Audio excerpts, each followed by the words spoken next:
Curso em Milagres, capítulo 7. As dádivas do reino. Tópico 1. O último passo. 1. O poder criativo de Deus e de suas criações é ilimitado, mas não está em uma relação recíproca. Tu te comunicas inteiramente com Deus, como Ele faz contigo. Esse é um processo em andamento no qual compartilhas e porque compartilhas é inspirado para criar como Deus. Entretanto, na criação não estás em uma relação recíproca com Deus, uma vez que Ele te criou, mas tu não o criaste. Eu já te disse que somente nesse aspecto o teu poder criativo difere do seu. Mesmo neste mundo, há um paralelo.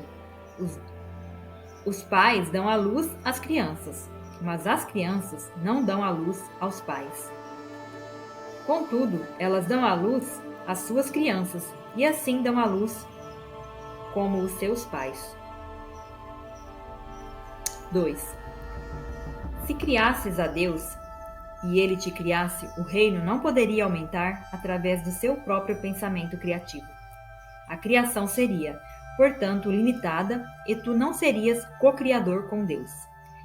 Assim como o pensamento criativo de Deus procede dele para ti, assim também o teu pensamento criativo tem que proceder de ti para as tuas criações. Somente desse modo é que todo poder criativo pode se estender para fora. As realizações de Deus não são tuas, mas as tuas são como as suas. Ele criou a filiação, e tu a aumentas. Tens o poder de adicionar ao reino, embora não tenhas o poder de adicionar ao Criador do reino. Tu reivindicas esse poder quando vens a ser vigilante só a favor de Deus e do seu reino.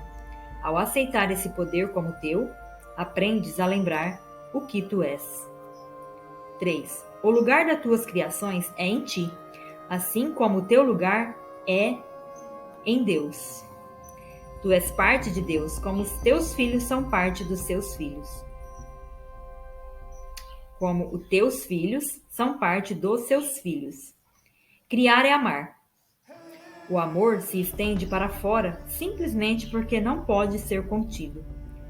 Sendo sem limites, não para. Ele cria para sempre, mas não no tempo. As criações de Deus sempre existiram porque Ele sempre existiu. As tuas criações sempre existiram porque só podes criar como Deus cria. A eternidade é tua porque Ele te criou eterno. 4. O ego, por outro lado, sempre exige direitos recíprocos porque é competitivo ao invés de ser amoroso. Está sempre disposto a barganhar, mas não pode compreender que ser como o outro significa que nenhuma barganha é possível. Para ganhar, tens que dar. Não barganhar. Barganhar é limitar a dádiva e não é essa a vontade de Deus. Unir a tua vontade à de Deus é criar como Ele. Deus não limita as suas dádivas de modo algum. Tu és as suas dádivas, de modo que as tuas dádivas têm que ser como as suas. As tuas dádivas ao reino têm de ser como as suas dádivas a ti. 5. Eu dei só amor ao reino porque acreditava que era isso o que eu era. O que acreditas que és determina as tuas dádivas, e se Deus te criou estendendo-se a ti, só podes estender-te como Ele fez.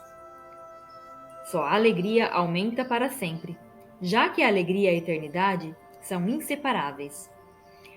Deus se estende além dos limites e além do tempo, e tu, que és o co-criador com Ele, estendes o seu reino para sempre e além de todos os limites.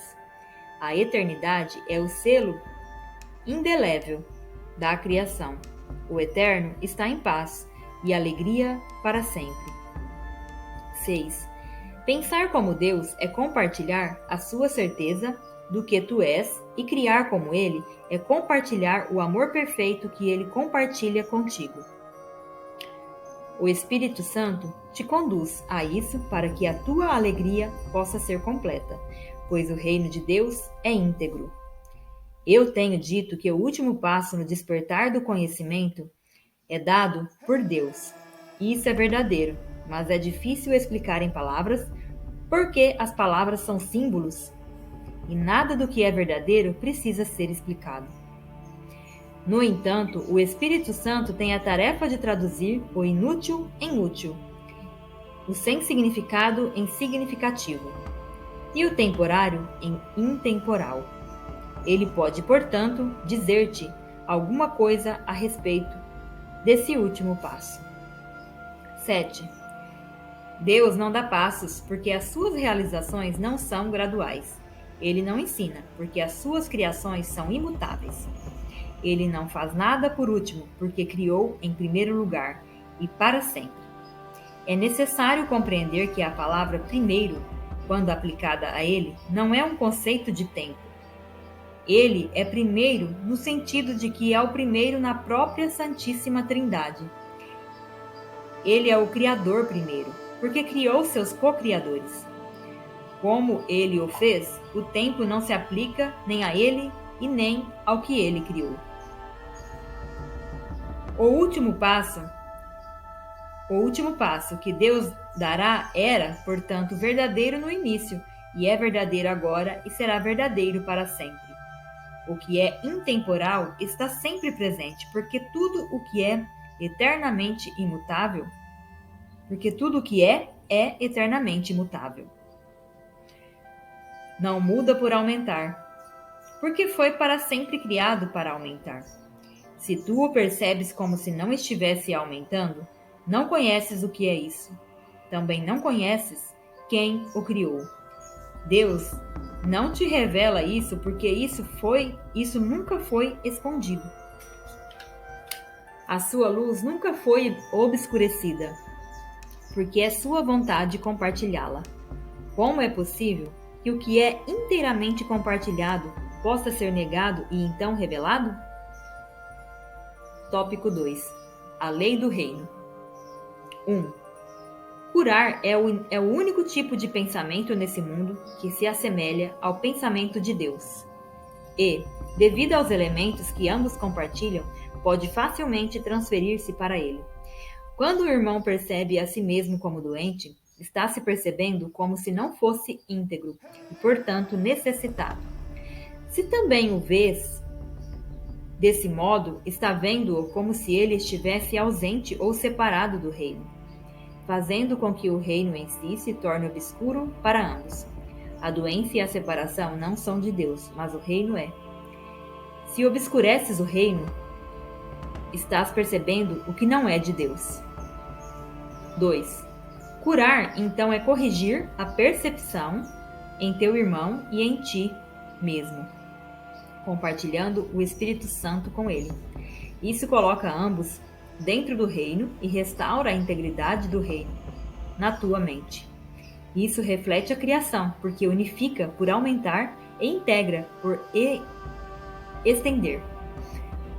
O que projetas ou estendes é real para ti.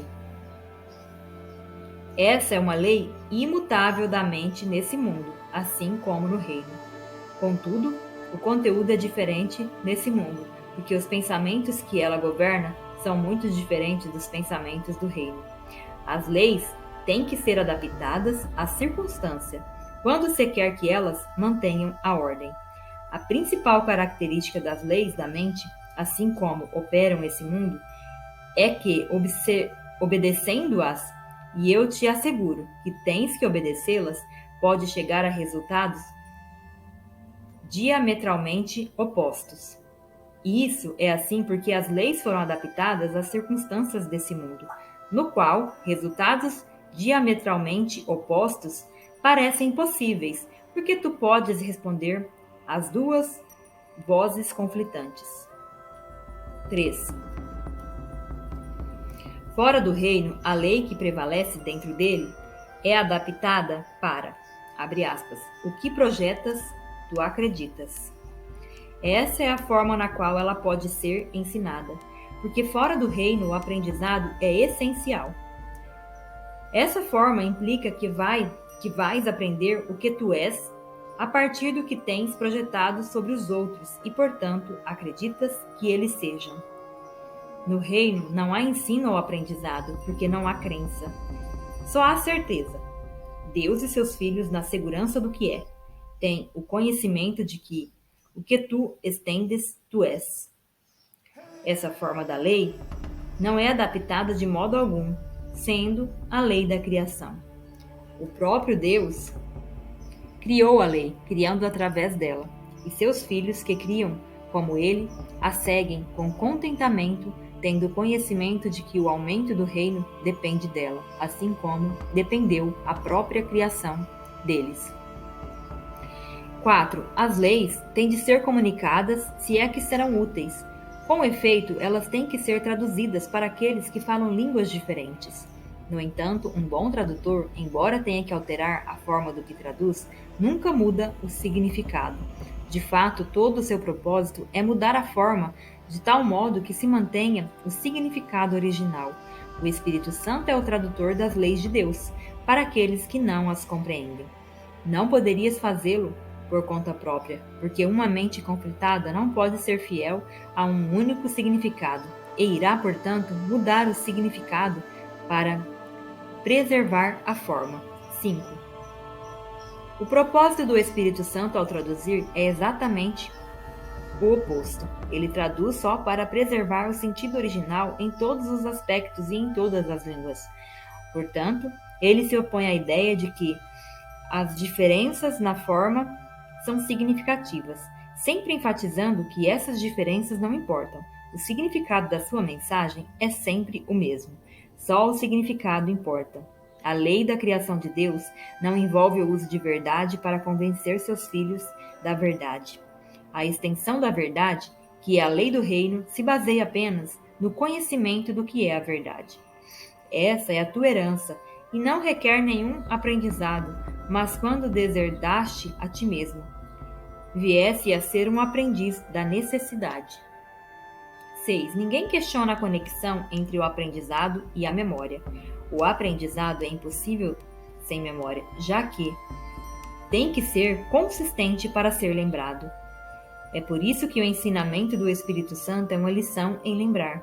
Eu disse anteriormente que ele ensina a lembrança e o esquecimento, mas o esquecimento serve apenas para tornar a lembrança consistente. Tu esqueces de modo a lembrar melhor. Não vais compreender as suas traduções enquanto escutas duas maneiras de interpretá-las. Portanto, tens que esquecer ou abandonar uma para compreender a outra. Esse é o único caminho no qual podes aprender a consistência de modo que possa, afinal, ser consistente. 7. O que pode significar a perfeita consistência do reino para aqueles que estão confusos? É evidente que a confusão interfere com o significado e, portanto, impede o aprendiz de apreciá-lo. Não há nenhuma confusão no reino, porque há apenas um significado. Esse significado vem de Deus e é Deus, porque também é o que tu és. Tu o compartilhas e estendes como fez o teu Criador. Isso não precisa de tradução porque é perfeitamente compreendido, mas necessita de extensão porque significa extensão. A comunicação é perfeitamente direta e perfeitamente unida. É totalmente livre porque nada discordante jamais entra. É por isso que é o reino de Deus, pertence a Ele e é, portanto, como Ele. Essa é a sua realidade e nada pode agredi-la. Tópico 3. A realidade do reino. 1. O Espírito Santo ensina uma lição e a aplica a todos os indivíduos, em todas as situações. Sendo livre de conflitos, ele maximiza todos os esforços e todos os resultados. Ao ensinar o poder do reino, do próprio Deus, ensina-te que todo o poder é teu. A sua aplicação não importa, ele é sempre máximo. A tua vigilância não o estabelece como teu, mas te capacita a usá-lo sempre e de todas as maneiras. Quando eu disse, abre aspas, estou contigo sempre, fecha aspas, Literalmente quis dizer isso. Não me ausento de ninguém em nenhuma situação. Como eu estou sempre contigo, tu és o caminho, a verdade e a vida. Não fizeste esse poder, assim como eu também não o fiz. Ele foi criado para ser compartilhado e, por conseguinte, não pode ser percebido de forma significativa se atribuído a qualquer pessoa em detrimento da outra. Tal percepção faz com que ele seja sem significado por eliminar ou deixar de ver o seu único real significado. 2. O significado de Deus espera no reino, porque é onde ele o colocou. Não espera no tempo. Meramente descansa no reino, porque lá é o seu lugar, assim como o teu.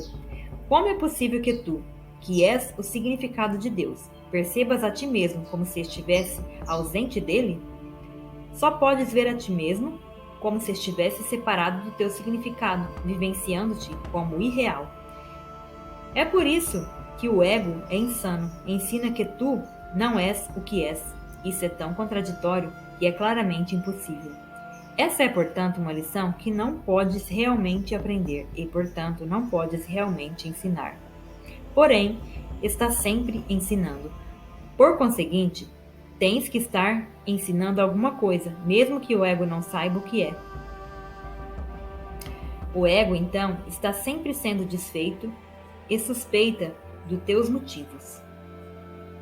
A tua mente não pode ser unificada em aliança com o ego, porque a mente não pertence a ele. Assim sendo, o que é traiçoeiro para o ego é fiel à paz. O inimigo do ego é, portanto, teu amigo. 3. Eu já disse que o amigo do ego não é parte de ti, porque o ego se percebe em guerra e, portanto, necessita de aliados.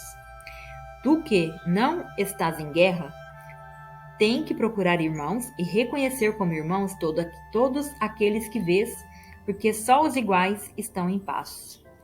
Como os filhos iguais de Deus têm tudo, não podem competir. No entanto, se percebem qualquer um de seus irmãos como qualquer outra coisa que não seja seus iguais perfeitos. A ideia de competição entra em suas mentes. Não subestimes a tua necessidade de ser vigilante contra essa ideia, porque todos os teus conflitos vêm dela. Essa é a crença que interesses conflitantes são possíveis e, portanto, tu aceitaste o impossível como verdadeiro. Isso é diferente de dizer que percebes a ti mesmo como irreal? 4. Estar no reino é meramente enfocar toda a tua atenção nele. Enquanto acreditares que podes tratar do que não é verdadeiro, estás aceitando o conflito como tua escolha. É realmente uma escolha? Parece ser, mas a aparência e a realidade dificilmente são a mesma coisa. Tu, que és o reino, não estás preocupado com aparências. A realidade é tua porque és realidade.